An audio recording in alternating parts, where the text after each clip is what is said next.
My dad called me a freeloader and kicked me out. Weeks later, they asked why they couldn't access the joint account. I replied, ask the freeloader, and my aunt immediately started calling. I had a remote freelance job doing web development. Paid well, but dad refused to see it as real work. When my lease doubled, they offered to let me move back home. Big mistake. At first it was fine, then the comments started. When are you getting a real job? Must be nice living rent-free while we break our backs. I bought groceries, fixed their router constantly, helped around the house. Didn't matter. One day I wrapped up a huge project that paid more than dad probably made in a month. Mentioned it at breakfast, feeling proud. He just sipped his coffee and said, maybe you can finally start paying your way around here. The word houseguest stung more than anything. Week later, I overheard him on the phone in the garage. Still here? The boy has no shame sitting on that computer all day. At this rate, he'll be 30 and still sleeping in the spare room. That's when it became personal. Then came the breaking point. I was on a video call with a major client when dad barged in without knocking. You didn't take the trash out, I muted. I'm working, he scoffed. Working? Must be nice to play tech support from your bedroom and call it a career. That night, my bags were packed at the front door, both parents waiting. You're nothing but a freeloader. Dad snapped. Time you grew up and found your own place. I looked at mom. She wouldn't meet my eyes, just said softly, maybe it's time you stopped relying on us. I picked up my bag and left. No argument, no tears, just walked out. 3 weeks of silence, then my phone lit up. Mom, why can't we access the joint account? I stared at the message and replied, ask the freeloader. 10 minutes later, my aunt was blowing up my phone. Then my uncle. Then my cousin Amanda, who'd ghosted me after borrowing $300 last year. Here's what they didn't know. When Grandpa passed, he left an inheritance split between his descendants, but he didn't trust my dad or aunt with money, so he gave me power of attorney when I was 21. Just paperwork, Dad had said, waving it off. I took it seriously. I didn't touch the money unless agreed upon, but the requests got frequent and sketchy. I started saying no. They didn't like that. I logged into the account to check. Someone had tried transferring $8,000 out twice. Both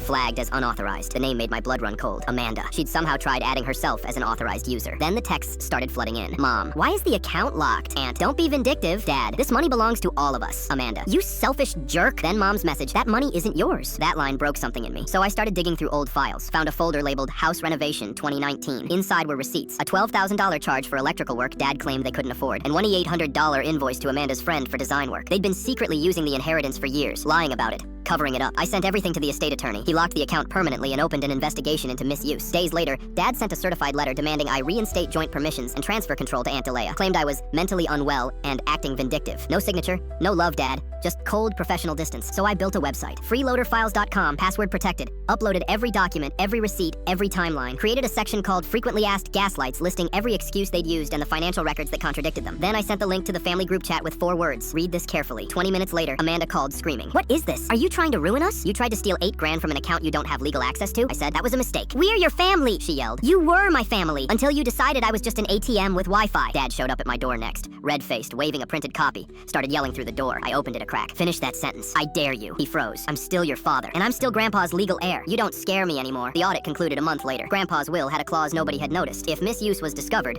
the estate could reallocate everything to the one descendant deemed most responsible. That was me. I restructured the entire account into a secure trust. This time, nobody else's name went on it. Not Mom's, not Amanda's, not anyone's.